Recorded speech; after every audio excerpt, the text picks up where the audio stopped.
Tamron, I just came back from the Green Zone from interviewing both General Petraeus and Ambassador Crocker, the two men leading this effort for the United States, and asked them the question that Americans want to know: how much longer would the U.S. be here?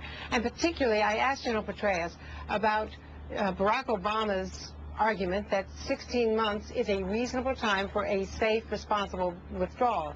Of course, the general is not involved in politics at all, but of course, also he and the ambassador are going to be briefing Barack Obama and Jack Reed and Chuck Hagel when they get here on a trip shortly, we are told, within some time period that has not been publicly disclosed by the campaign.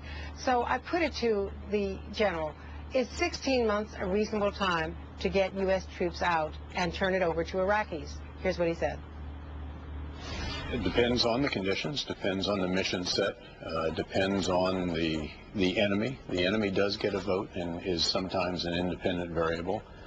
Lots of different factors, I think, that would be tied up in that. And, you know, the dialogue on that and the amount of risk, because it eventually comes down to how much risk various options entail. That's the kind of discussion, I think, that is very important as we do look to the future.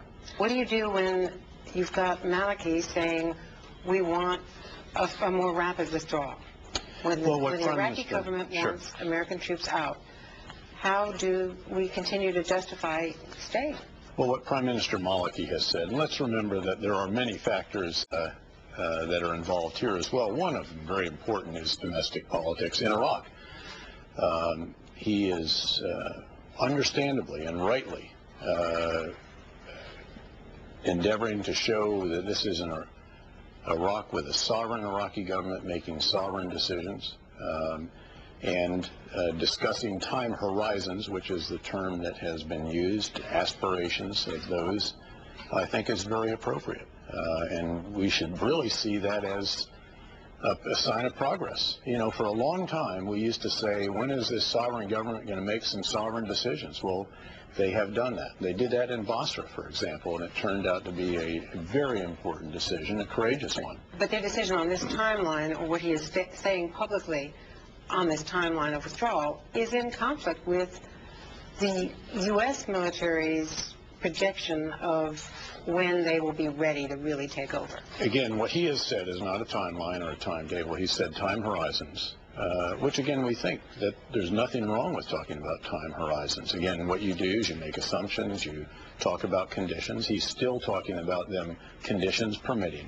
And that's the kind of dialogue that is going on between those who are negotiating the strategic framework agreement. And again, you do have to understand the factors and the background in which all of this is taking place in Iraq, as well as in our own country and coalition countries. What happens if we start withdrawing and the violence increases?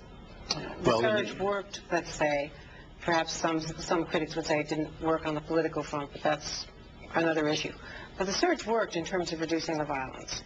What if, as we draw down, the violence erupts again? Well, then you obviously have to look at what your options are and determine, are there Iraqi reserves, additional Iraqi forces, Iraqi salute that can be employed with that, which obviously would be the preferable option. And we're at a situation now where the Iraqis, in fact, are able to move their forces around. We saw them deploy a division's worth of forces to Basra within the space of less than a week. It was really quite dramatic, and it was something that wouldn't have even been, you couldn't have even contemplated it a year ago. They then moved those forces into another province, then have used them in the Baghdad area, and making plans to use them elsewhere. So I think that the Iraqis now have options that were not available in the past when there were troubles. And that would obviously be the preferable one. Other than that, you'd have to look at, again, what other options that we could entertain. You'd have to move troops back in. Again, depends what your options are, depends what risk you're willing to accept. All of those are the kinds of considerations that you'd have to undertake. Clearly, General Petraeus is indicating that U.S. forces are on a glide path, but according to this new agreement between President Bush and Prime Minister Maliki, they had a video conference call yesterday. The White House released a statement and heard General Petraeus talk about that, echoing. They are talking now about not a firm withdrawal date, which is what Prime Minister Maliki initially indicated, but an horizon. That's diplomatic talk for we're not going to fix the date.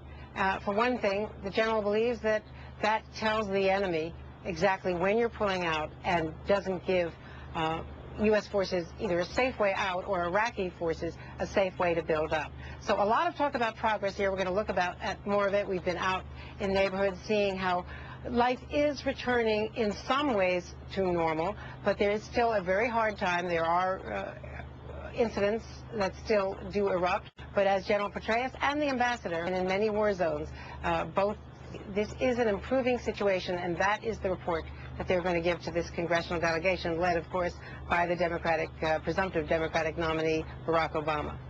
Okay, Andrea, I know